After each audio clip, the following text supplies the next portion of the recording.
¿Qué tal amigos? ¿Cómo están? En esta edición tengo a un invitado muy especial. Es un hombre al que durante varios años ya he tratado de entrevistar y que finalmente ese deseo se ha convertido en realidad. Estoy hablando del eminente filósofo conservador brasileño Olavo de Carvalho. Estimado Miklos, yo creo que puedo contestar a sus preguntas en español o en inglés, porque hablo los dos idiomas igualmente mal. Bueno, muchísimas gracias porque me ahorra entonces el trabajo de los subtítulos. Así que vamos a hacerla entonces en español. Y bueno, quisiera que se presente a mi audiencia. ¿Quién es Olavo de Carvalho? Para quienes no lo conocen aún. No es más nada que un escritor. Yo creo que soy un buen escritor y tengo muchos lectores en Brasil. Las personas aman lo que yo escribo y yo estoy muy contento con eso, muy feliz de haber atingido a tantas personas que dicen que leer a mis libros y mis artículos les ha hecho muy bien, ha despertado su inteligencia, porque ese es el objetivo de mi vida. Mostrar a las personas que tienen una inteligencia y lo que es esa inteligencia y cómo tomar pose de la inteligencia, porque las personas no tienen mucha conciencia de su inteligencia, ¿eh? No creen que exista, no creen que tienen la capacidad de conocer la verdad, porque sin el concepto de verdad no es posible saber lo que es inteligencia. Hoy día se habla de inteligencia tan solo como ciertas capacidades subjetivas, como inteligencia espacial, inteligencia matemática, son habilidades, pero esas habilidades no son propiamente la inteligencia, son instrumentos de la inteligencia. La inteligencia es la capacidad de percibir y reconocer la verdad. Por tanto, necesitamos admitir la existencia de una verdad real, de una verdad objetiva. Si no lo hacemos, no podemos saber lo que es inteligencia y jamás tomaremos pose de nuestra inteligencia. Bueno, para ser un hombre que está tan preocupado por la inteligencia y que ha hecho de su obra a lo largo de toda su vida la inteligencia un punto central de esa contribución, usted debe estar sufriendo mucho en estos tiempos por la abolición de la inteligencia. Si es que uno no exagera al decir que se está intentando abolir la inteligencia. Y usted ha escrito varios libros y varios artículos sobre ese punto. ¿Por qué cree que la inteligencia está en peligro hoy como una habilidad? ¿Cuáles son las fuerzas que están impulsando esta abolición de la inteligencia y con qué propósito? Muchos años atrás he percibido que, por un lado, muchas escuelas filosóficas o pseudofilosóficas o pseudocientíficas trataban de reducir la inteligencia a una función del organismo animal. Entonces, una función del cerebro, por ejemplo. Y por otro lado, hacían mucho esfuerzo por reprimir y obstaculizar y destruir la inteligencia. Entonces yo me preguntaba, pero si la inteligencia ni mismo existe, si es apenas una función de una parte de nuestro cuerpo, ¿por qué tanto esfuerzo para destruirla? ¿Por qué destruir algo que ustedes mismos dicen que no existe? Entonces, toda mi investigación comenzó con esta pregunta. Esto más de 40 años atrás. Claro, claro. ¿Y por qué cree que la capacidad de ejercer es, porque vamos a ser, siendo un poco más precisos, la inteligencia está presente en la gente? Podríamos hablar de probablemente la incapacidad de ejercer esa habilidad. ¿Por qué se está incapacitando esa capacidad? ¿Y con qué propósito se busca? ¿Y quiénes buscan eliminar la inteligencia? Porque las corrientes dominantes de la cultura en los últimos siglos han sido el materialismo y el positivismo. Yo no sé cuál de los dos es el peor. El materialismo niega simplemente la existencia de la verdad objetiva y trata de reducir todo a funciones del cuerpo humano. Entonces la inteligencia humana no sería nada más que una habilidad animal un poco más desarrollada. Esto es enteramente absurdo y esto elimina la posibilidad de tomar conciencia de nuestra propia inteligencia, que es nuestra capacidad de percibir la verdad. Hay Ujú, una diferencia, esta es una experiencia real.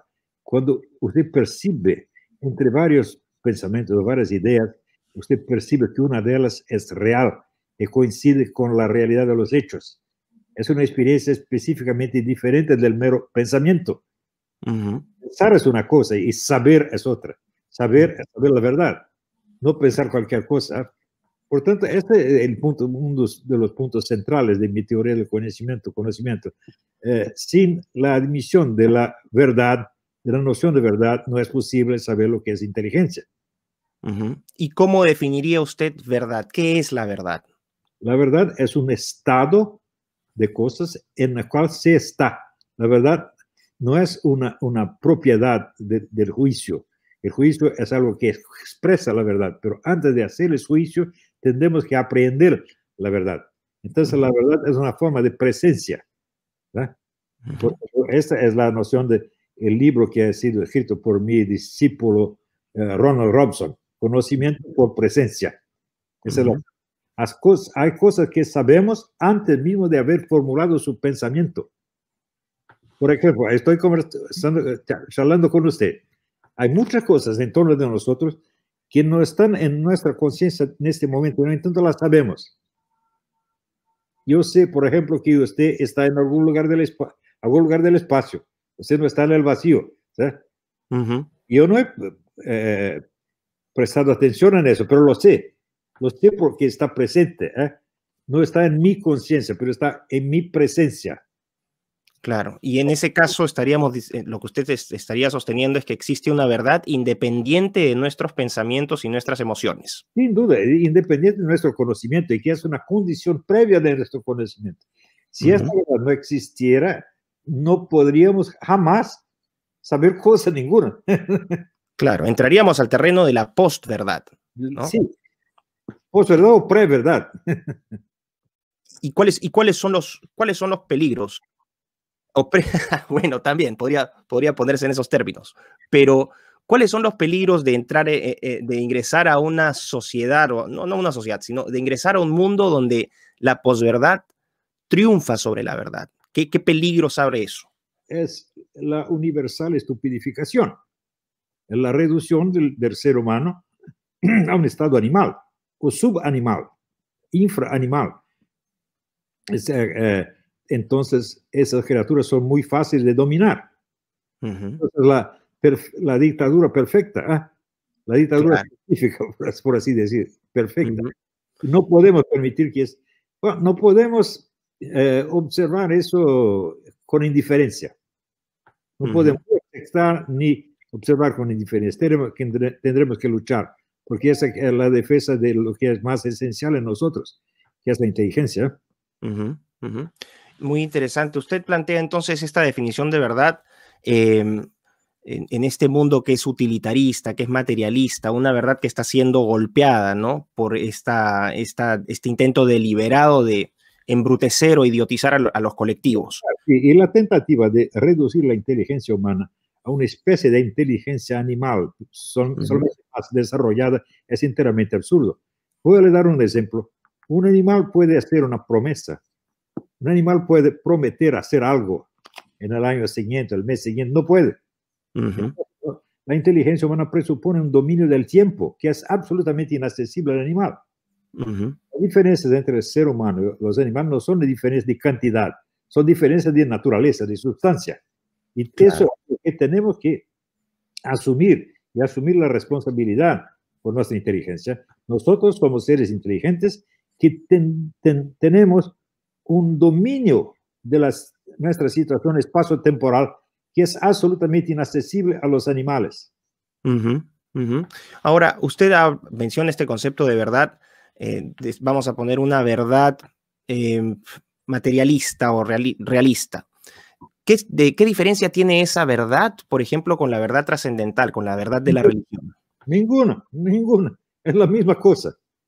Ujú. Entonces, La verdad es una situación en la cual estamos. ¿eh?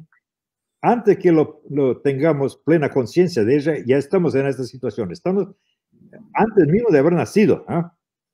¿Y cuál es el límite de esta situación? No conocemos el límite. es infinito. Por tanto, abarca todo el universo visible y el invisible. Es el universo y los ángeles y Dios y todo lo demás. Claro, debe ser entonces complicado, ¿no? Ahora, sobre todo que usted criticaba el positivismo, esta corriente filosófica, incluso, bueno, epistemológica también, es decir, un enfoque positivista donde se resalta mucho la fe en la propia observación, en la medición, en la cuantificación de los fenómenos, sean, vamos a decir, sean fenómenos físicos, fenómenos biológicos o sociales. Hay una verdad ahí que puede ser objetiva y cuantificable. Pero el positivismo también lo que hace es, y probablemente esa sea su crítica, es que al objetarse o al orientarse mucho a este aspecto físico, a este aspecto cuantitativo, va quitando de humanidad al ser humano, lo va deshumanizando, porque al final somos mucho más que números, mucho más que materia. Sí, y entonces hay un error primario que se nota en la confusión de lo que es cuantitativo con lo que es material. Cuantitativo es lo que es mensurable. Pero ¿de dónde viene esta palabra mensurable? De mens, la mente. No es nada que sea más subjetivo lo que una mensuración. Entonces, la presencia física es una cosa totalmente diferente del mensurable. Es anterior y todo el mensurable está comprendido en él y es una parte muy pequeña. Entonces, imaginar que solamente el mundo mensurable es objetivo es una cosa absurda, es pueril, es un error pueril cometido por hombres como Descartes. Las personas imaginan que los filósofos son siempre inteligentes, no son. Algunos no son. Yo no creo que Descartes era verdaderamente inteligente, ni Kant. Claro que hay filósofos que son formidablemente inteligentes, como Leibniz, por ejemplo. Pero muchos, yo mismo he escrito un libro sobre Maquiavel, demuestra que Maquiavel es estúpido, no entendía nada de lo que decía. Descartes también es inteligente a veces, pero a veces francamente estúpido. Claro, esa dualidad cartesiana mente-cuerpo, de hecho, es el sustento de esta cultura, de esta ideología de género, por ejemplo. Está invertida porque él llama de cualidades primarias y secundarias. Primarias y por tanto reales en sí mismas son las calidades mensurables y todo lo demás es subjetivo. No, pero la mensuración es subjetiva. La mensuración nunca es una calidad que está en la cosa. La mensuración es la comparación entre una cosa y una unidad de medida, o sea, una otra cosa. Es una comparación hecha por nuestra mente. Al paso que la presencia física no es hecha por nuestra mente. Por ejemplo, si usted pega un martillo y bate con él en mi cabeza, no es una invención mía, no es una mensuración, es un hecho real que cae sobre mí. No es algo que fue producido por mi interior como la mensuración. Entonces Descartes invirtió todo. Porque subjetivo él llamó objetivo y viceversa. Es obviamente una estupidez.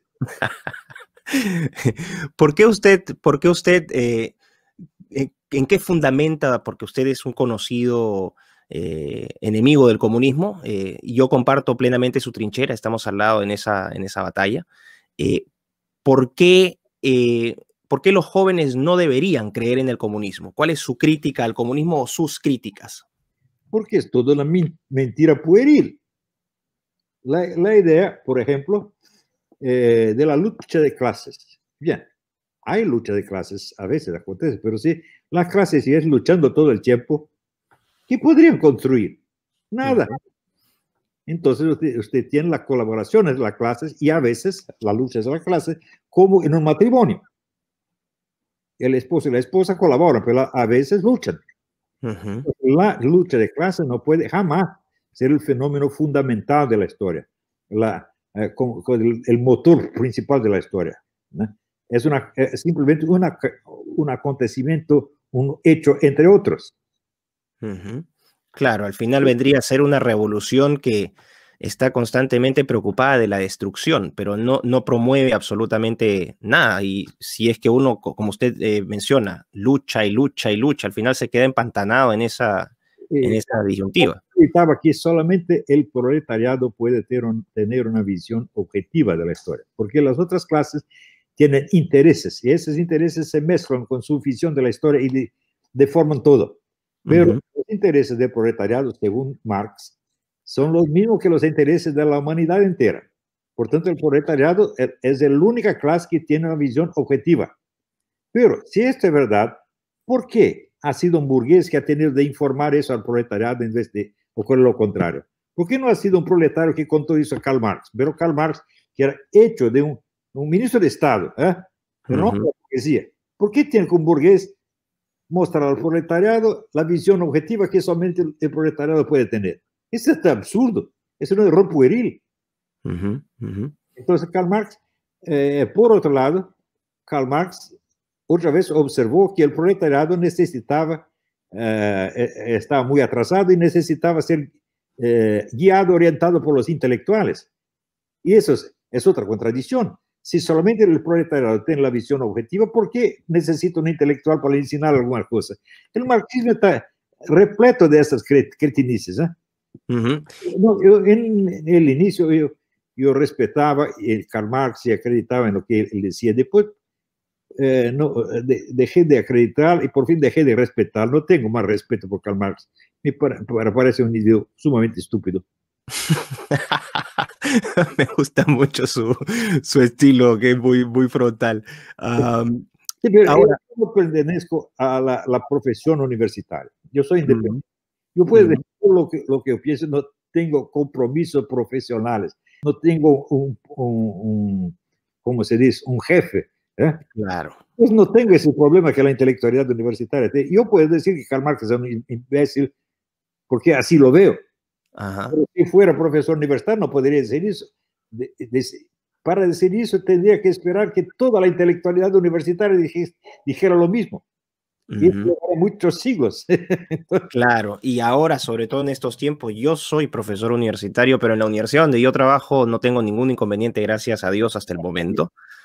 Creo que es una de las pocas universidades en el Perú y probablemente en América donde tengo ese espacio. Pero usted bien dice, ¿no? La academia se ha vuelto un espacio de esnobismo, de fatuidad y de irrelevancia absoluta. Ahora, por ejemplo, cuando supuestamente hay que publicar estos papers para ser validado en el mundo de la academia, y uno ve que tiene que cumplir, por ejemplo, con los requisitos de los journals o revistas científicas de escribir el texto usando pronombres neutros. No, es una cosa, y lo que usted señala es muy cierto, este esnobismo que en realidad es una forma elegante de esclavitud y de sumisión a una serie de agendas que están suprimiendo la intelectualidad, como usted dice, porque ahora los papers que se publican son absolutamente irrelevantes. Nadie los lee el autor y el revisor, nadie más. Ni mismo sus madres leen eso. Exactamente. Y eso creo que, para leer esas cosas. Claro, y eso creo que es uno de los grandes, de una de las grandes dichas que uno puede tener en este tiempo de tanta censura, de tanto conformismo, la libertad de pensar por su cuenta, ¿no? Porque al final, como usted señala, ese conformismo lo que hace es abolir la intelectualidad, abolir la creatividad. ¿Cuál cree que sea el futuro de continuar en este camino? ¿Cuál cree que sea el futuro o el presente de esta estandarización de pensamiento, de este conformismo? Vamos a volver a una época pasada. Entre el siglo XII y XIII formáronse los estatutos, los reglamentos de la Universidad de París. Este reglamento prohibía que los monjes fueran profesores. Entonces, algunos monjes, como San Tomás de Aquino y Don Scott, tuvieron que luchar contra eso. Don Scott fue varias veces expulso de la ciudad por causa de eso, pero lucharon y vencieron. Entonces, fue permitido que los monjes fueran profesores. Sin eso, no habría San Tomás de Aquino, no habría Don Scott, no habría San Anselmo, no habría San Alberto, no habría los mayores filósofos de la Edad Media. O sea, la Universidad de París casi destruyó la filosofía de la Universidad de París. Todo lo que se reglamenta y se vuelve en una organización colectiva se destruye. La única cosa que existe de creativo en el mundo es la conciencia individual. Siempre.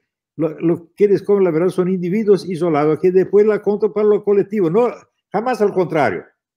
Por ejemplo, usted hace que la ley de la gravedad universal fue toda la población inglesa que la descubrió y fue a contar a Isaac Newton o el opuesto. Isaac Newton la descubrió solito y contó a todo el mundo. Y así por diante. ¿Quién escribió la pieza de Shakespeare?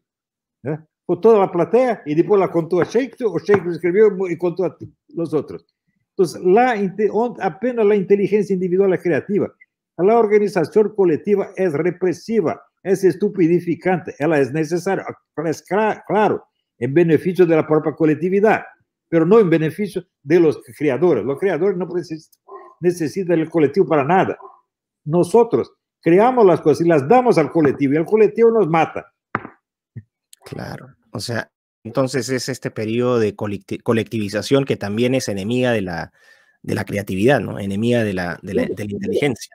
Eso también va en línea de por qué usted es tan enemigo acérrimo del comunismo, ¿no? Sí, que es el comunismo, y hoy en día ya están inventando una cosa peor que el comunismo, porque es el comunismo de la libertad de mercado. Son las grandes empresas, grandes emprendimientos capitalistas que ahora usan los procedimientos represivos del comunismo. Así es. El Twitter, el Facebook, George Soros, son capitalistas.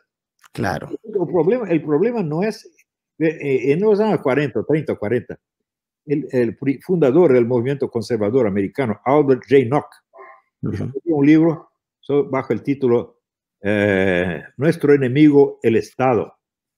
Hoy tendría que escribir Nuestro enemigo, la gran empresa capitalista. Claro, usted acuña un término, de hecho, metacapitalistas, que yo he usado en mis escritos, citándolo obviamente, dándole crédito a su creación, pero el metacapitalismo es este capitalismo predatorio que opera fuera de la línea de las instituciones y que genera sus propias reglas. Sí, ya trascendió el capitalismo, creó una otra cosa que es en beneficio propio, el total monopolismo. Y hoy trata de dominar todo. Son peores que los comunistas porque tienen mucho dinero. Así es el caso de Big Tech, por ejemplo, ¿no? De los gigantes tecnológicos. Sí. Que en Estados Unidos se está viendo ahora en esta situación de las elecciones, cómo están manipulando información y una serie de cosas. Y muchos anticomunistas no están preparados para enfrentarse a esa situación porque todavía acreditan en el mito del Estado. Hasta que el Estado era el problema. No, a veces el Estado, a veces otra cosa. Yo defino la revolución como una tentativa de modificar totalmente la sociedad por intermedio de la concentración de poder.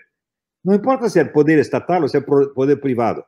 Es concentración de poder en todos los casos. Entonces, toda concentración abusiva de poder tiene que ser combatida. Toda. Poco importa si es estatal o privada. O sea, sería una metáfora similar a la que dio Deng Xiaoping con respecto al capitalismo, ¿no? No importa de qué color sea el gato, lo importante es que case ratones. En este caso sería, no importa de qué fuente sea la opresión o el totalitarismo, hay que combatirlo en todas sus formas. Y los ratones somos nosotros. Sí, lamentablemente. Ahora, usted, bueno, ya entrando a esa crítica del comunismo, este metacapitalismo, usted ha abrazado posiciones conservadoras y ha desarrollado también pensamiento conservador. De hecho, usted, vamos a decir, sin ninguna duda, ¿no? Porque sé que hay otros autores históricos en el Brasil, pero vamos a decir, los conservadores de segunda o tercera generación en el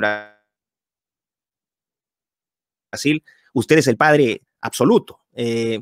¿Cómo define usted el conservadurismo? ¿Qué es para usted el conservadurismo? Yo no me considero personalmente un conservador. Yo soy el padre del conservadurismo brasileño. No soy conservador yo mismo. El padre es qué interesante, mire.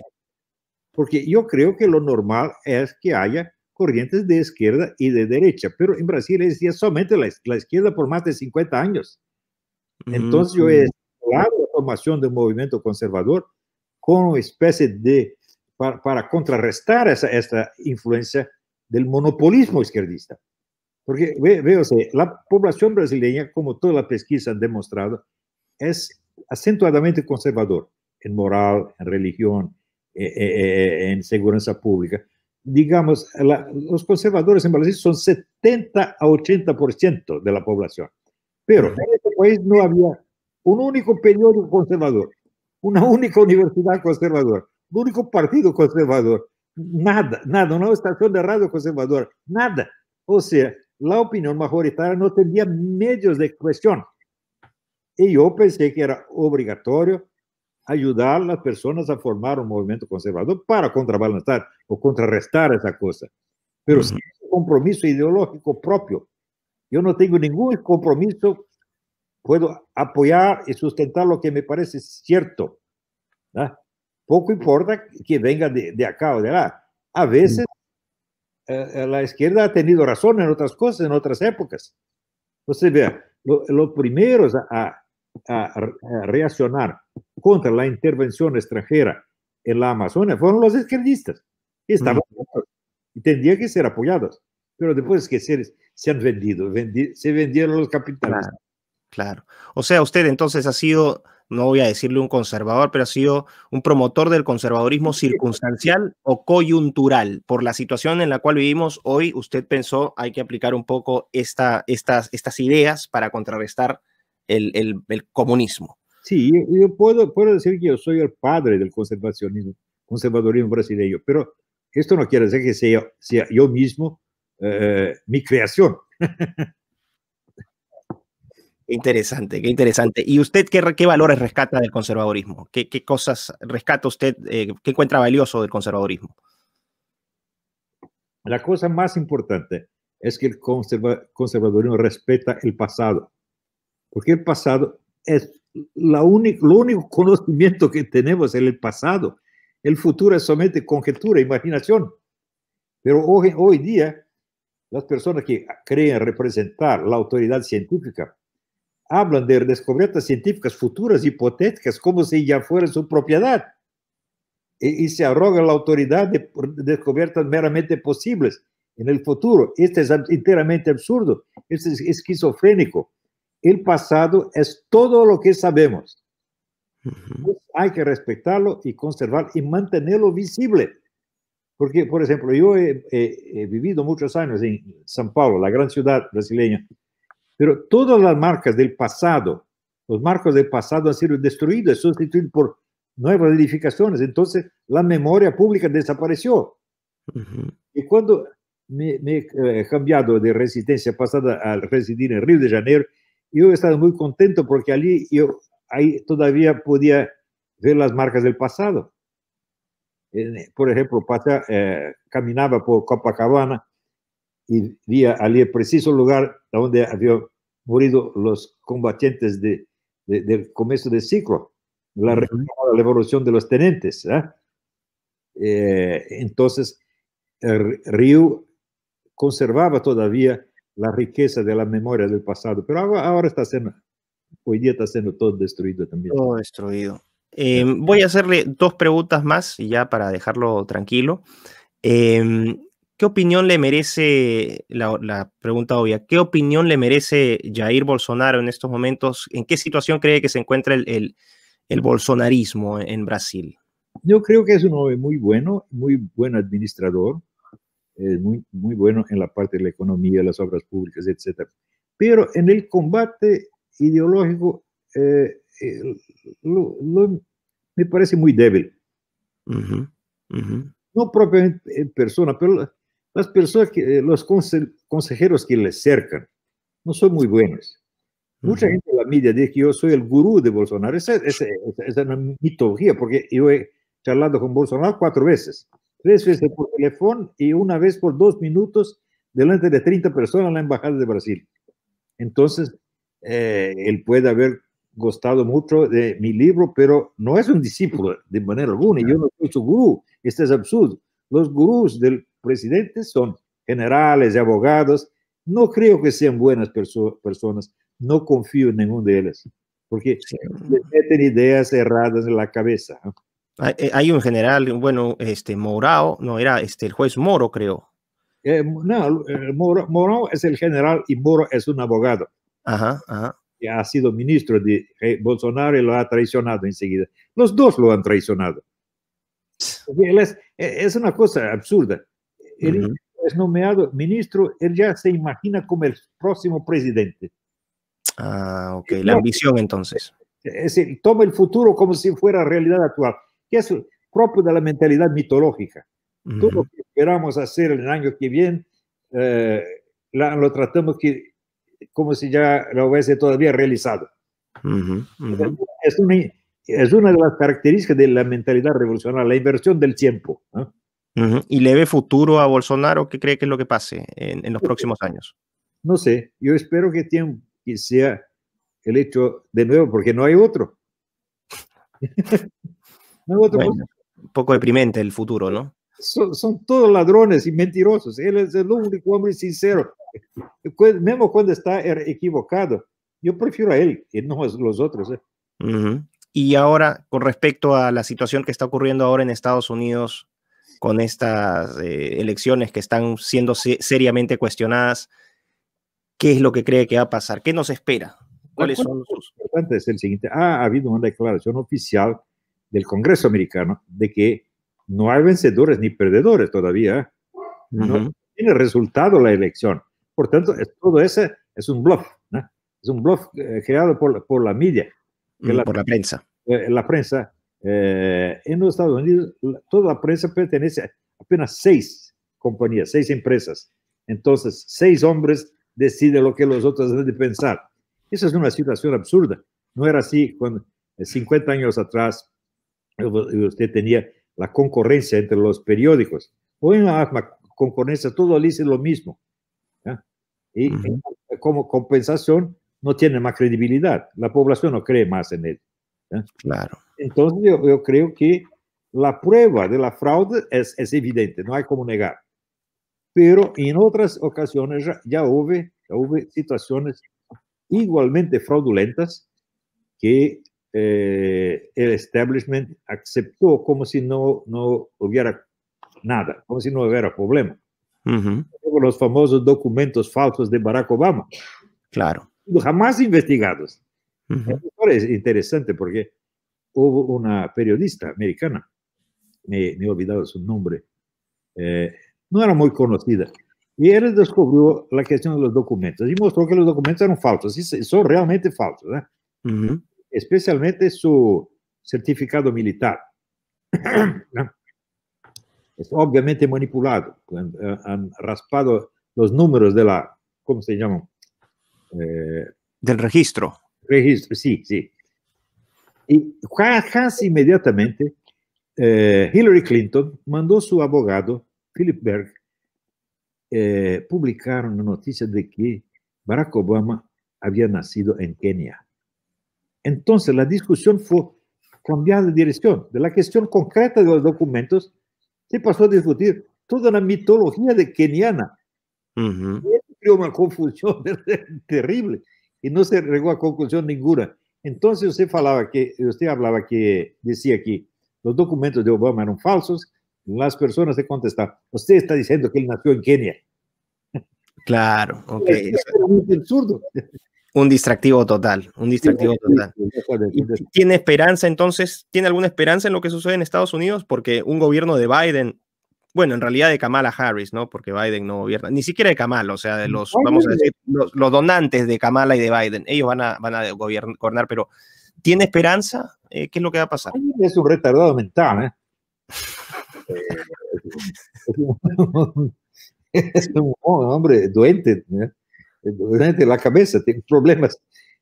Pero Kamala Harris es un poquito más experta. Un poquito, ¿eh? Ninguno de los dos tiene condiciones de ser presidente, ¿eh?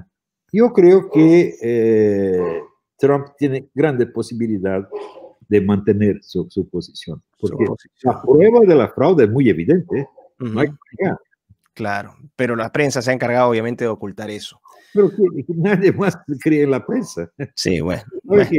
Están CNN y MSNBC. Y Fox. Fox. Ojo, venda, están siendo vendidas. Caído. Claro, bueno, el caso, ahora está subiendo Newsmax, ¿no? Sí, sí. Y OAN también, claro, claro. Profesor, para cerrar, que obviamente queda un montón de cosas para hablar, pero tampoco le quiero quitar mucho el tiempo porque sé que es un hombre ocupado.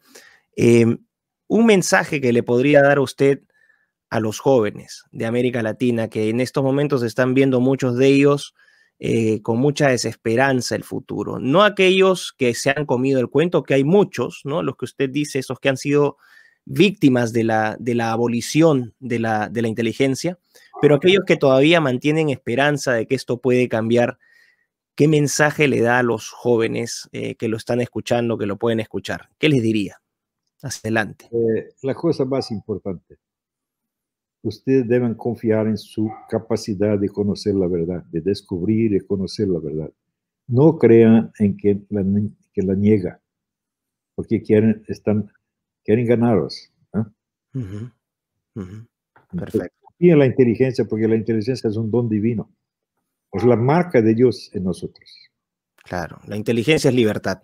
Exacto. Así es, así es.